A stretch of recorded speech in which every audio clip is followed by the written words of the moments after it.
Viernes 12 de mayo, saludos señoras, señores, bienvenidos como cada día a esta revista de prensa. Vamos con nuestro habitual repaso, análisis de la información publicada en la prensa cordobesa, los periódicos escritos en papel, Diario Córdoba, escritos son todos, en papel, Diario Córdoba, ABC El Día y también los digitales. En este caso nos acompaña Paula Badanelli. Paula, bienvenida, responsable directora de La Voz de Córdoba, el periódico digital, uno de los periódicos digitales que existen en nuestra ciudad. Hay bastante variedad hoy en los periódicos.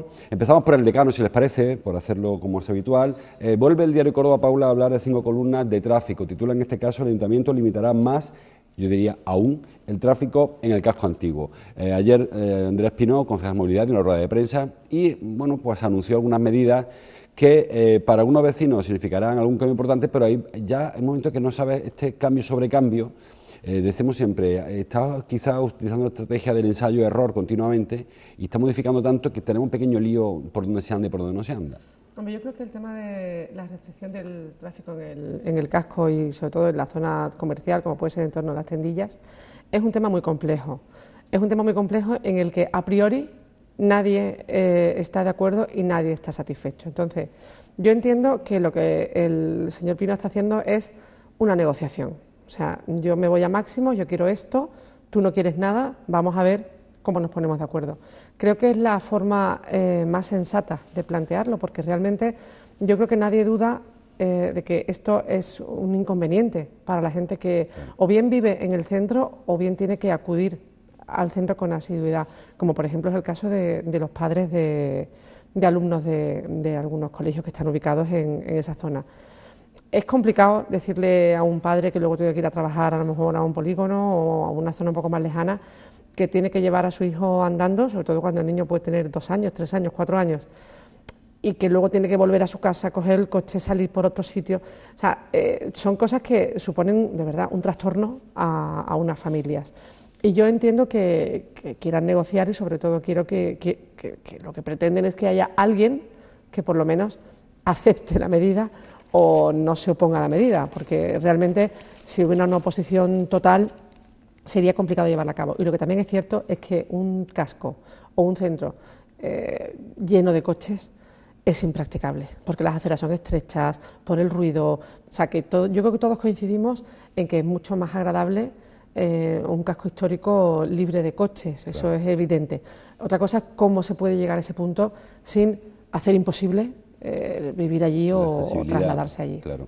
En este caso, de lo que se trata ahora, porque parece que el ayuntamiento dicta la ley y automáticamente nace la trampa. Se detecta y se hace una ley contra la trampa y luego vuelve a otra trampa. Aquí decía ayer Andrés Pino que se ha detectado, la policía local ha detectado que hay muchos conductores que en lugar de bajar por Ollería hacia San Agustín, para buscar una calle para San Agustín, entran por Isabel Losa, por Isabel la Católica, pero entendamos, al llegar abajo al convento tiran para Santa Marina, entran por Morisco buscando y se forman ahí unas peloteras tremendas de tráfico. ¿Por qué hacen esto? Porque la disposición de tráfico está recomendando, es como cuando antes para ir a la Corredera se pasaba por San Andrés y se entraba por Pedro López, pues parecido. Y lo que está haciendo el Ayuntamiento es corregir las trampas para ir rectificando el tráfico. Pero esto siempre habrá cuando se consiga, cuando se evite, ahora hablo de una cámara en la calle Moriscos, pues seguro que se buscará otro camino para seguir buscando atajos. Esto parece un poco el juego del ratón y el gato, te pongo una pilona aquí y me voy por donde no hay pilona.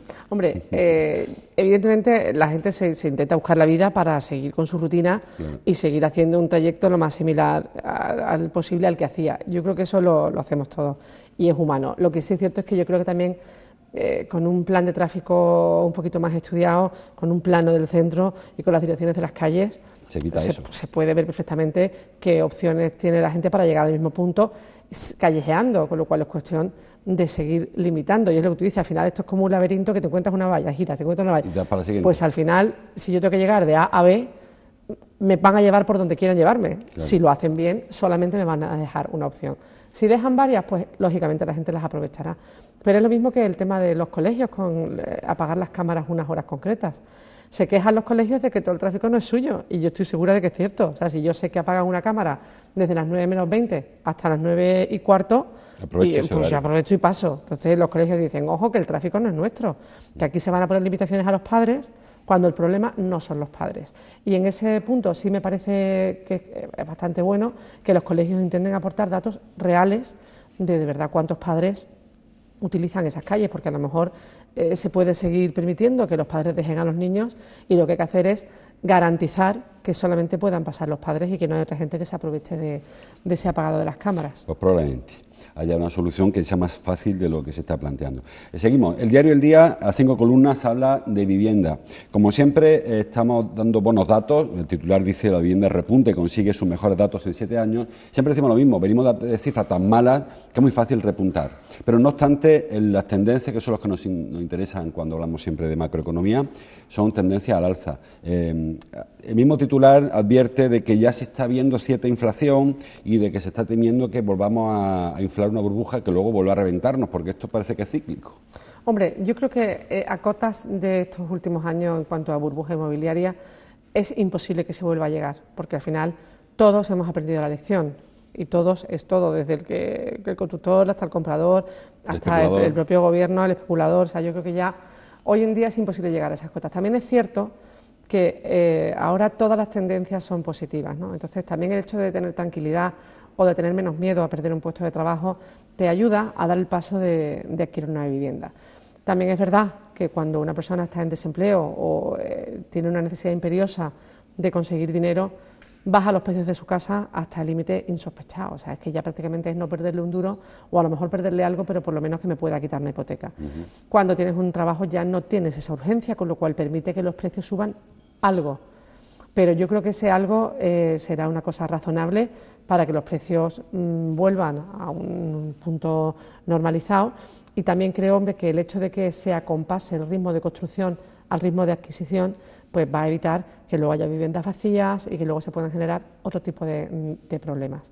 Yo creo que en cualquier caso que es una noticia positiva y que es complicado que volvamos a caer en los mismos errores de estos últimos años. Sí, pero también es verdad, yo coincido contigo en que tenemos una experiencia muy reciente como para que la gente vuelva a confiar en la inversión en el ladrillo, que fue quizá la gran culpable de las burbujas. Personas que pensaban que eso iba a crecer siempre, compraban un piso en 100.000 pensando que mañana costaría 150 y o se lo han comido porque no han podido colocarlo, o lo han vendido por debajo, o han tenido que entregarlo porque no podían pagar la hipoteca, que hay muchos casos.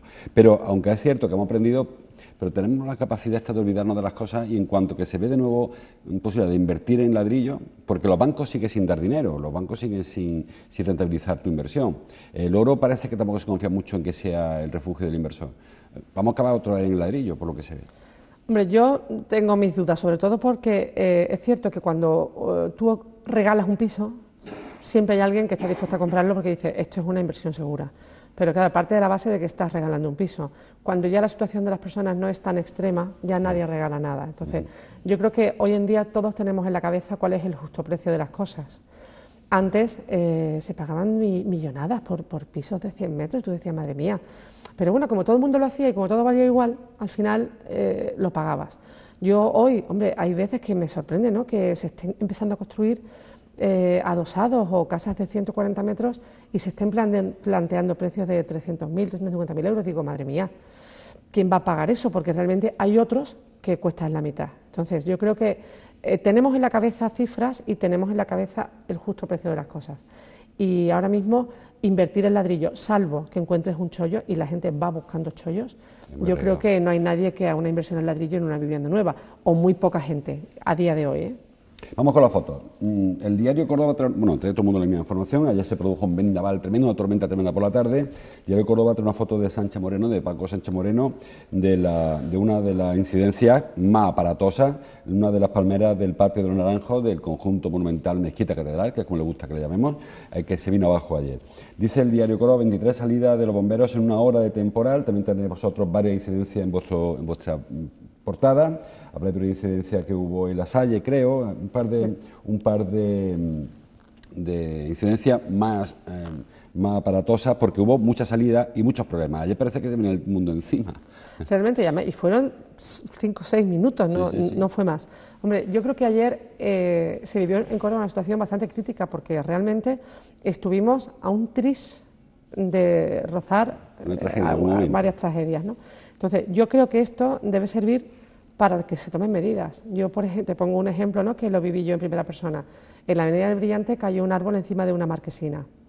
Aplastó la marquesina. O sea, si hubiera habido gente debajo de esa marquesina, hoy estaríamos hablando de una tragedia.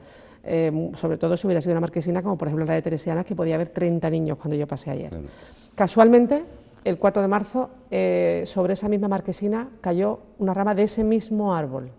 Lo que pasa es que en esa ocasión la valla de la vivienda paró el árbol y no llegó a destruir la marquesina, pero como esa casa no ha vuelto a construir el muro, ya ayer cayó sobre la marquesina.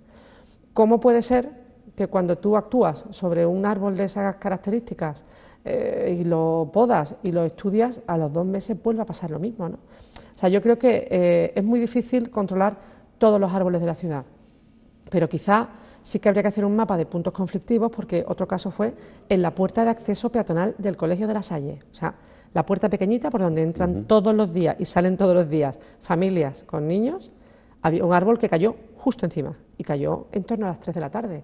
Entonces, ayer nos libramos por los pelos de una serie de tragedias.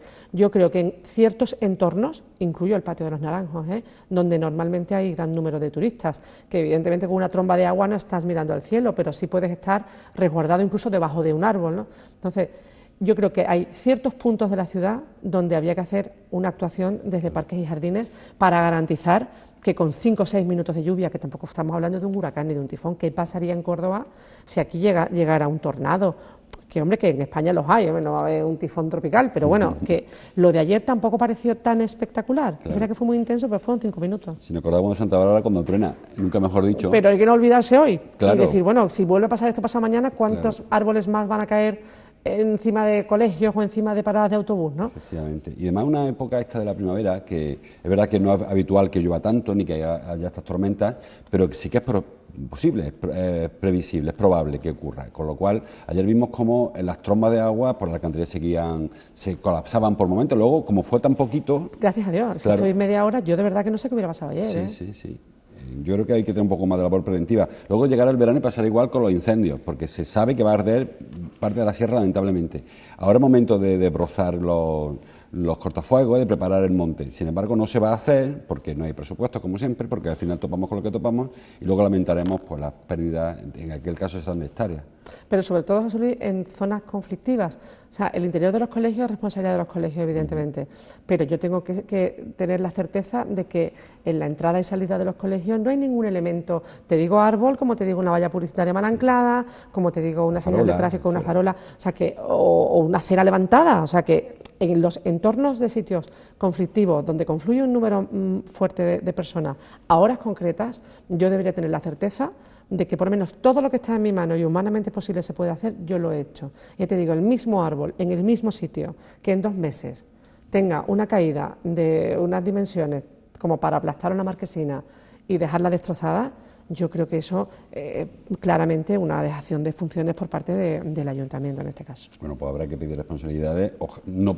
Gracias a Dios no, pero desde luego si ayer le pasa algo a alguien y esto después de 2 meses no se ha subsanado, pues evidentemente el responsable hubiera sido el ayuntamiento. Otra foto que de los periódicos es en el Museo Arqueológico, ¿es el arqueológico? Sí, una foto que firma Barrio Nuevo, Óscar Barrio Nuevo, titula Entre la tradición y la modernidad. Bueno, estamos en patio, el diario El Día está intentando cada día traer a su portada alguna foto de esta fiesta. Bueno, lo más interesante es que están transcurriendo sin demasiadas colas, aunque que una cola importante, la del Museo Arqueológico, y con una afluencia de público que al principio se pareció que se venía abajo los primeros días de los patios, quitando el puente, una pasada del puente de las Cruces, no había la afluencia que se esperaba otros años, pero luego el fin de semana ha sido muy grande y ahora se está sosteniendo bastante la llegada de turistas a Córdoba. Hombre, los patios en Córdoba es un éxito seguro. O sea, la fiesta de los patios tiene turistas sí o sí. Llueva o no llueva, evidentemente dependiendo de los puentes y dependiendo de la climatología, un poco más o un poco menos. No obstante, yo creo que con el tema de los patios, objetivamente, hemos dado un paso atrás. O sea, desde hace un par de años no se informa a los turistas de en qué consiste la fiesta de los patios, que se llegó a conseguir a través de una plataforma específica, una web de patios, que tampoco se hace ya. O sea, que no haya una web específica de los patios de Córdoba hoy por hoy parece increíble. O sea, que tú pongas Patios Córdoba y no te salga alguna web donde tengas toda la información, realmente es un paso atrás bastante gordo. Luego, de cara a los propietarios, otra vez hemos vuelto a tener el mismo problema que el año pasado con los controladores, a pesar de que a Pedro García se le llenó la boca diciendo que este año iban a cobrar 400 y pico euros. No es cierto, están cobrando 280 euros brutos por trabajar 8 días. Además, en el gobierno de José Antonio Nieto siempre se intentaba que la persona tuviera una formación en patios y si era posible que tuviera una vinculación con alguien que tuviera un patio para que pudiera ayudar al propietario y además informar a las visitas. Ahora se ha hecho una selección de personal como si estuviéramos seleccionando personas para un call center o para un reparto de folletos. Ya hay muchas quejas de propietarios porque prefieren que el controlador no esté, porque no sabe lo que es un patio, no informa bien y sobre todo porque no le supone ninguna ayuda. Luego, el tema de la ordenación de colas.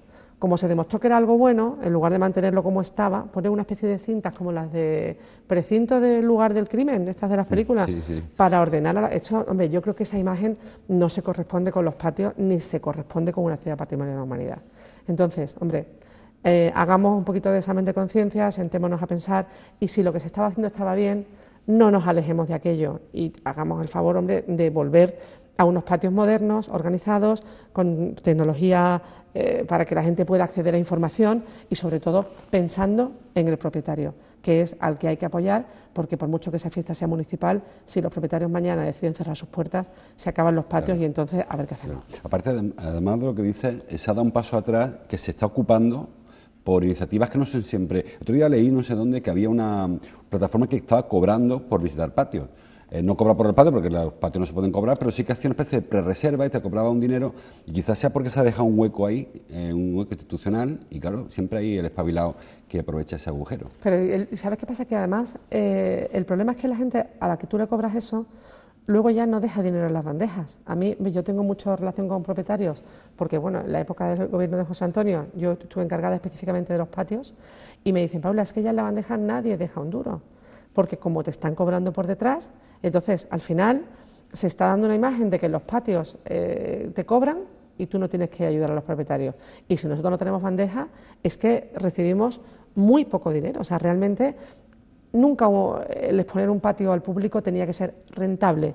Tú hablas con los propietarios y ninguno te dice que ellos lo hagan para ganar dinero. Es una actitud, es una forma de vida y ellos están orgullosos de enseñarla y de trasladarla.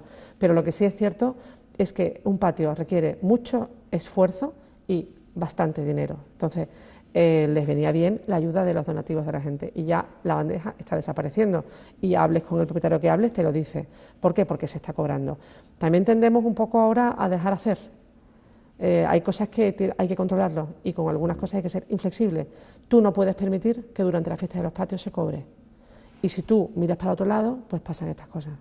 Que todo el mundo conoce, porque es que es un cartel, vamos, el sitio que vende los tickets, que lo pone, venta de tickets para los patios. Y plataforma web que te incluye un paquete, viene a Córdoba, habitación, con entrada para los patios y te lo meten como si aquello fuera. Los patios este año han planteado unas actividades paralelas, algunas se han suspendido por la lluvia, la de hoy de la Triana, esta que había, se ha suspendido. Tenéis vosotros a vuestra página, vuestros titulares, el hermanamiento de los caballos y los patios, algo que parece que debe ser más natural de lo que es, porque es que realmente Caballeriza es un gran patio, en definitiva, pero no se aprovechan esta sinergia, o no siempre. Ahora parece que por fin se han dado cuenta de que es posible unir estos dos espectáculos. Claro, yo creo que no se aprovechan, primero porque al final los propietarios de los patios tienen la sensación de que todo el mundo se aprovecha de ellos y nadie les da la contraprestación. Dinero, claro. De hecho, siempre están los enfrentamientos con los hosteleros, con los restauradores, porque dicen, bueno, si yo soy el que consigo que tú hagas caja, ¿por qué no me revierte a mí nada de tu beneficio, ¿no? Entonces, en este caso pasaría igual. Evidentemente, a Caballerizas yo creo que le benefician más servirse de los patios que a los patios de Caballeriza. Entonces, si de verdad se quiere hacer, tendría que haber un ente superior que ordenara e intentara, bueno, pues repartir un poco y sobre todo ordenarlo, es decir, porque luego también está el rigor, ¿no?, con el que tú te sirvas de los patios para un beneficio, porque si no desvirtuamos la fiesta y desvirtuamos lo que en sí mismo es patrimonio de la humanidad y corremos el riesgo de que nos quiten el reconocimiento. Volvemos al sitio casi el de siempre, seguimos sin organismos, sin Mintur, sin consorcio, bueno, con dos instituciones o dos organismos presuntamente en marcha los dos, ninguno funciona, no se ha hecho relevo del antiguo Consorcio Municipal de Turismo y tampoco se ha hecho la apertura oficial del Instituto de Turismo. Pero bueno, en otras cosas se nos podrá achacar, José Luis, que no nos enteramos de nada, Sí, pero en el dicho. tema del consorcio no será que no lo hemos dicho. Además, hombre, era la crónica de una muerte anunciada. El Consorcio de Turismo no está disuelto a día de hoy y se debió disolver cuando se debió disolver, que es cuando el consorcio presentó la liquidación de cuentas, el estado de activos y pasivos se publicó, se llevó a pleno y se aprobó.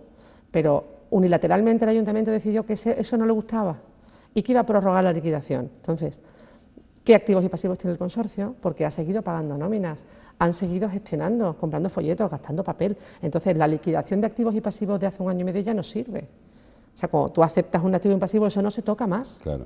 Entonces, la situación es rocambolesca y ha acabado en el juzgado. Y desde luego Pedro García tiene una tendencia a meterse en charcos y además es mantener en Mendalla, porque no será que no se lo han dicho. Y ahora tenemos el Intur, que no se sabe muy bien ni siquiera si tiene empleados, porque si los empleados siguen en el consorcio, ¿quién está en el Intur? Pregunto.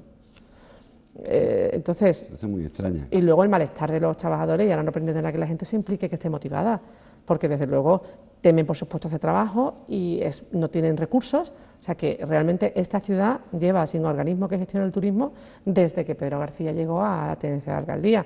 Y es muy gordo que en Córdoba estemos hablando de esto, demasiado que la inercia y la tendencia natural de esta ciudad mantenga el tipo. Pero sí, claro, a lo mejor 2 años aguanta, pero yo creo que ya 6... podemos quedarnos aquí mirándonos las caras unos a otros. Algo tendrán que modificar y por demás informa una intervención muy contundente de que no se puede mantener esta situación. Claro, pero ya la interventora amagó con que a partir de enero no pagaba nóminas. Y luego yo creo que también, porque siempre parece que la interventora general es la mala de la película, ¿no? Y imagino que encontraría una salida y diría, bueno, te voy a dar otra posibilidad, porque si no, claro, se hubiera entrado en un bloqueo absoluto, ¿no? Es que ahora por lo menos hay un paripé, pero es que si no, no habría nada, habría un consorcio liquidado y no habría, estos empleados no se sabría qué pasaba con ellos. Entonces, es cierto que Intervención está advirtiendo, y ya la Cámara de Cuentas dijo en su momento que se planteaba trasladar al Tribunal de Cuentas todos estos gastos en una cosa que está en proceso de liquidación, porque no deberían incurrir en ningún gasto nuevo, salvo los corrientes. Entonces, este tema no pinta bien y Pedro García puede tener problemas porque ya están en los tribunales y hay 4 abogados en este tema y todos los empleados, salvo 2, han denunciado al ayuntamiento, con lo cual... Hablando de tribunales, dice el diario Córdoba o trae en el sumario que la Junta no va a implantar por ahora el juzgado de guardia de 24 horas. Fue una pregunta de Rosario Alarcón ayer en la sesión de control del ministro, el consejero de Llera.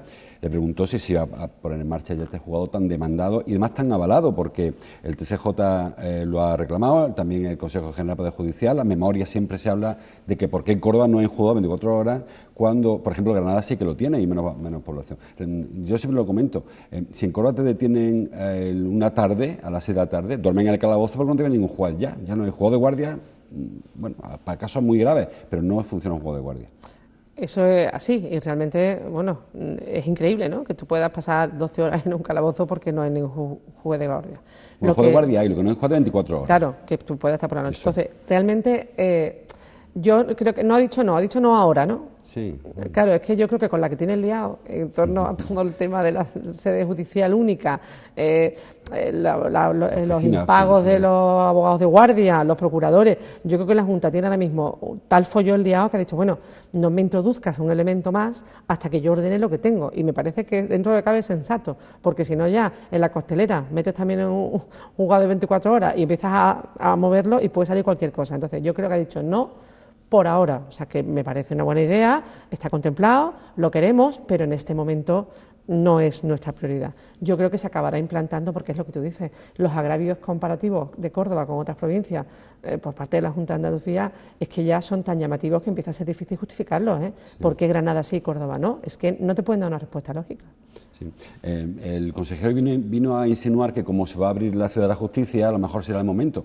Pero claro, para que la Ciudad de Justicia se abriese el juego de guardia de 24 horas, tiene que empezar a plantearse ya. Efectivamente. Porque si no, en verano, cuando se abra, no va a haber juego de guardia de 24 horas. Claro, pero entonces anunciarán que se hace y ya pues si eso pues lo dejamos para 2019. Cuando hay elecciones, por cierto. Efectivamente. Y que casi siempre van con las cosas. Hablando de justicia, también aparece hoy nuestro paisano, Nieto, en la portada del Córdoba. El fiscal general pide disculpas a Nieto por ponerlo bajo sospecha. La verdad es que cuanto más avanza este asunto, más da la sensación de que se ha metido en un lío de disparos cruzados, incluso disparos amigos, de fuego amigo, que el gran damnificado sea culpable o no. Yo no me voy a defenderlo ahora porque no se trata de eso, sino que incluso siendo culpable o inocente da igual, es que se encontró con una balacera que dicen los sudamericanos sin comer ni beberlo. Hombre, sobre todo porque es lo que tú dices, no es cuestión de defenderlo, pero sí es cuestión de defenderlo. Es decir, sea culpable o inocente, no, hoy es inocente. Y la verdad es que lo que lleva pasado para él se queda. Sí, porque digo que al margen de que fuera claro, pero, inocente, no pero que si fuese culpable, pues oye, en cierto modo se merecería todo lo que le está pasando. Porque si tú cometes un delito, oye, pues no quieras encima que tu reputación salga indemne. Ahora bien, a día de hoy es inocente, no tiene absolutamente nada que ver con el chivatazo de los hermanos González. Y lo que lleva pasado, José Antonio Nieto, lo que lleva aguantado, lo que se ha dicho de él, y lo peor es lo que se sigue diciendo, porque realmente comentarios como los nuestros se oyen pocos, ¿eh? O sea, que todavía hay quien dice, pero a lo mejor, pero cuando salga la grabación, oiga usted, mire, es que eso no se puede ir por la vida condenando a la gente sin tener ni una sola prueba. Manteniendo una duda siempre. Nada, pero eso, hombre, que el fiscal general salga a pedir disculpas por un error. Pero claro, yo también ayer, que oí la entrevista de José Antonio Nieto en 13 Televisión, dijo, bueno, es que si yo cometo un error, es que me tengo que marchar.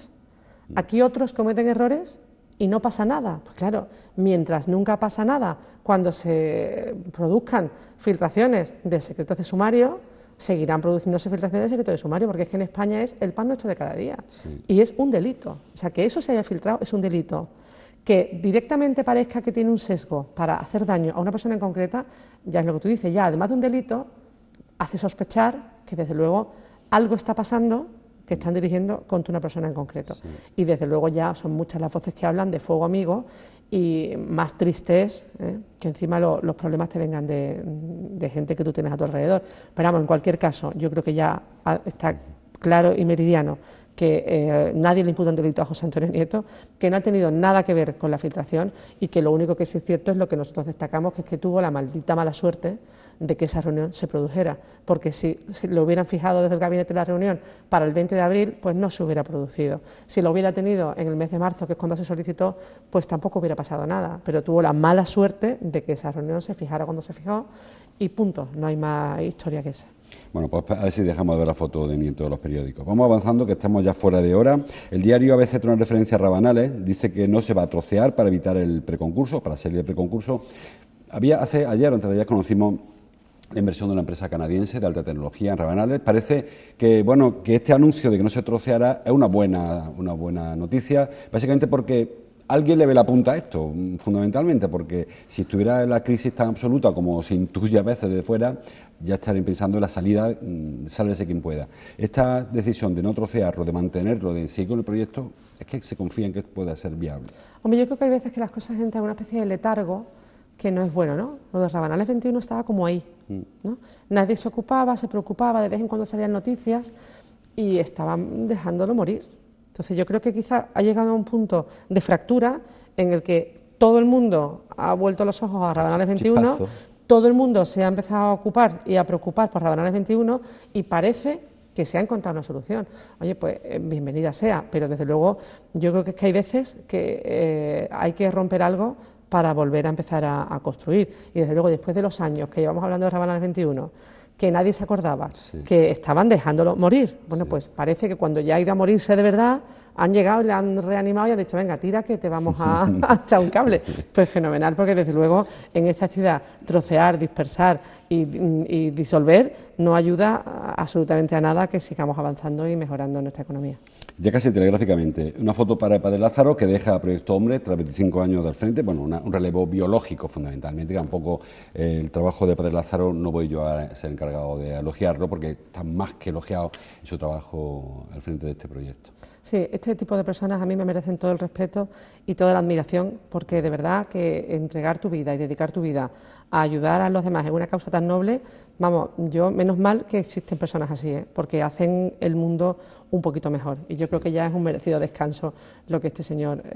Nuestro aplauso también para el padre Lázaro. Vamos rápidamente con el día, hay dos asuntos que me parecen interesantes, bueno, hay todo interesante, pero dos especialmente interesantes. Ayer habló también Andrés Pino de la movilidad, de la bicicleta, decía que se va a fomentar el uso de la bici, se van a instalar 75 nuevas estaciones, de pago por cierto, pago simbólico pero de pago, Que yo no sé cuál es la solución para la bici, porque no sé si hay que crear más carriles bici, si hay que poner más bicicletas públicas, o qué hay que hacer, porque Córdoba tiene la red de caminos de carriles bici más grande de España, proporcionalmente a sus habitantes, tiene uno de bicicletas públicas más alto de España en proporción, y sin embargo no hay usuarios de bicicletas por Córdoba. Quizás que sigue siendo más cómodo ir en coche, quizás no se disuade suficientemente. Hombre, yo creo que Córdoba tiene un tamaño cómodo para empezar, para que puedas ir andando, ¿eh? O sea, también, que realmente, hasta incluso viniendo desde la sierra, la vuelta es un poquito más dura porque es cuesta arriba, pero bueno, que cuesta abajo, puedes tardar 25 minutos en llegar al centro. Entonces, lo que sí es cierto es que de aquí la única buena noticia es que se van a establecer mecanismos de control. A alguien se le ha ocurrido ya contar las bicis, está bastante bien, sí. Porque aunque ya la medida de implantar esta red de bicicletas está tomada, por lo menos que si luego se demuestra que nadie las usa, que las quiten y que no le sigan costando el dinero a nadie, ¿no? Ni al empresario ni al ayuntamiento. Yo la verdad es que en Córdoba se ven pocas bicis, salvo por el Brillante subiendo a la sierra, pero que son semiprofesionales, que se pueden recorrer 50 kilómetros, no se ven. O de ocio sí, pero no para ir a trabajar como ocurre en Madrid. La bicicleta no se utiliza aquí como medio de transporte diario, y yo creo que es en parte porque las distancias son cortas, luego también porque no es fácil circular por el centro en bicicleta, ¿eh? O sea, tú tienes que ir a lo mejor a la Plaza de la Trinidad en bicicleta y vienes desde la zona de Ollerías, sí, y claro, si tienes que dar la vuelta entera, correr, es que al final tardas menos andando dejándola en Colón. Entonces, yo creo que Córdoba no es una ciudad como para que se haga este despliegue de puntos de recogida de bicicleta, pero bueno, lo veremos porque, ya te digo, se van a empezar a contar, con lo cual si ahora pasa una y dentro de 6 meses con esto implantado pasa 1,5, pues parece que no era... Quizá, Paula, es que no solamente el que yo me he intentado referir sin explicarme, no basta con colocar la infraestructura, hace falta más cosas, porque cuando en Sevilla se dio el gran boom de la bicicleta, además de colocar muchos carriles bici y muchas bicicletas públicas, se hicieron campañas de promoción, se hizo algún tipo de efecto disuasorio para algunos conductores y eso va acompañando de un plan. Pero aquí la sensación es que no hay plan. El plan consiste en poner más carriles bici y más bicicletas, y ahora las pongo ahí y las cogerá alguien. Pero sobre todo yo creo que es que no existe una demanda, José Luis, y por mucho que tú hagas campaña de información, tenías que haber quizá primero testado la demanda. Tú en Sevilla, con la cantidad de gente que estudia en Sevilla, que llega a la estación de Santa Justa, evidentemente si tú tienes la facultad en República Argentina o lo tienes en La Palmera, es que no puedes ir andando. Entonces a ti te ponen un punto de recogida de bicicletas en Santa Justa y otro te lo ponen en La Palmera y gente joven coge su bici y va hasta allí. Pero claro, en Córdoba es que si tú llegas a la estación y tienes que estudiar en la Facultad de Derecho, es que vas dando un paseo. Si vas a Rabanales ya... No, a Rabanales vas en tren, tampoco. O sea, es que el uso de la bicicleta aquí, de verdad, yo es que no lo veo, porque lo utilizan turistas, que aquí tampoco, porque realmente el casco está muy controlado, lo utilizan estudiantes, que tampoco, y el que va a bicicleta por gusto a trabajar tiene su bici. O sea, que es que yo creo que el tema del estudio de la demanda, no sé si la empresa bueno, veremos a ver si se presentan empresas. Bueno, habrá que ver también. Así te voy a decir, que eso no es la primera vez que se intenta, ¿eh? Un pliego con 75 puntos de bicicleta, no sé yo hasta qué punto... Vamos a terminar. Habla el diario El Día de las escuelas públicas, las escuelas infantiles. Están en una fase un tanto convulsa por el tema de la bonificación de la Junta, que se ha reducido, también el plazo matricular se ha reducido. Ahora publica el diario El Día que se ofertan más de 1.200 plazas. Bueno, el dato es el dato objetivo, pero quizás no sea el dato menos complicado de todo lo que está pasando, porque la verdad es que hay un conflicto gordo con las escuelas infantiles. Hombre, no es una cuestión cuantitativa, ¿no? Es cualitativa. Claro. Al final... con las nuevas bonificaciones y los nuevos tramos va a haber padres que antes contaban a lo mejor con un 50 o un 60% de subvención que van a tener un 20%. Entonces ya está la equiparación de precios con las escuelas privadas, que no sé yo si la Junta está tendiendo a una privatización total de este servicio o no sé muy bien por qué está haciendo esto. Y luego también el tema de que se cierren las subvenciones y si tu hijo no nace cuando tiene que nacer, esté un año entero sin plaza, eso no ha pasado nunca. O sea, hay mucha gente que tiene problemas para incorporarse al trabajo después de una baja maternal porque no puede meterlo en ninguna escuela pública. Entonces, demasiado bien lo están llevando, debe ser que están negociando y con esperanzas de que el tema se solucione, porque es increíble que no se hayan echado a la calle todos los padres que se encuentran con un problema insalvable a la hora de qué hacer con tu hijo o de dónde sacar el dinero para pagar lo que tengo que pagar de más este año, sin justificación, porque realmente, salvo el ahorro que esto supone para la Junta de Andalucía, aquí todo el mundo está disgusto, las escuelas, los padres y bueno, los niños pues no les preguntan, pero vamos, también. Y un par de apuntes de La Voz de Córdoba, que me lo dejo por el final. El asunto de el crecimiento de la declaración de IRPF, que de nuevo un poco lo que hablábamos antes, no es que sea cuantitativamente muy importante, porque venimos de una situación mala, pero sí la tendencia de nuevo marca un optimismo en la economía, sobre todo en el consumo, porque al final, cuando hay más dinero en el bolsillo, se consume y eso hace que el pequeño comercio funcione, en fin, vamos creciendo todo. Está claro, venimos de una época en la que todos los indicadores eran malos, y que no se nos olvide porque eso es consecuencia de muchas acciones mal llevadas, y ahora todos los indicadores son buenos, y aunque no sea mucho, es algo, y un algo más otro algo, pues al final claro, es un mucho, y Dios quiera que sigamos, porque bueno, hemos pasado una época dura, sí, la inmensa mayoría de los españoles. Sí. Y para terminar ya, vuelve Pedro García a los titulares de la Voz de Córdoba, en este caso, porque hizo una declaración otro día muy peculiar, que lo destacáis vosotros, dijo que no quería que vinieran más turistas. Algo que a lo mejor o no lo explicó bien o no se entiende bien, porque Pedro García no sé hasta qué punto está en coincidencia, en consonancia con el sector. Hombre, yo creo que lo mismo se huele, que van a empezar a bajar y encima quiere que parezca que hay una estrategia, porque sí, es que otra explicación no tiene. O sea, que Pedro García diga que no quiere que vengan más turistas a Córdoba, es que todo va, mi único que va con el paso bien es mi niño, ¿no?, que va con el paso cambiado. Entonces, puede ser que se huela, que esto lógicamente como consecuencia de todo lo que estamos hablando, va a descender el número de turistas, y cuando llegue ese momento dirá, bueno, es que esta es la estrategia que yo tengo, que es que yo quiero que sean mejores, que gasten más, que se queden más días, pero que sean menos, porque así son más gestionables, porque desde luego, no mires por donde lo mires, es un disparate. Esta ciudad tiene capacidad, salvo 4 días en patios, para asumir muchos más turistas, y Dios quiera que sigan viniendo, porque si no, no sé yo de qué van a vivir mucha gente que ha hecho su apuesta en el sector servicios. Claro, hemos visto como en otras ciudades, ocurre en Barcelona, también ocurre en Mallorca, es verdad que sí que hay barrios muy saturados, pero Córdoba no se aprecia esa saturación que a veces... O sea, que en Córdoba, si hubiera una estrategia turística, uno de los puntos sería incrementar un porcentaje el número de turistas que vienen y hacer campañas de captación y hacer campañas de atracción. Ese debería ser uno de los objetivos de esta ciudad. Hombre, que el máximo responsable y además primer teniente de alcalde diga que él no quiere que vengan más turistas, lo que tú dices sorprende muchísimo, y nosotros lo hemos destacado porque nos hemos quedado un poco asustados, sobre todo. Porque es una temporada baja muy grande, porque es cierto que hay 2 semanas, como tú decías, los patios, se me apura Semana Santa, a lo mejor alguna semana de feria, pero en general Córdoba hay muchas plazas vacantes durante el año como para que la estrategia sea seguir incrementando el número. Tú has dicho 2 semanas, yo no creo que haya 14 días en Córdoba con los hoteles llenos, ¿eh? Te lo digo de verdad, pues en patios pueden ser 3 o 4 días, en Semana Santa 2 o 3. En feria no se llenan los hoteles ni aquí los turistas.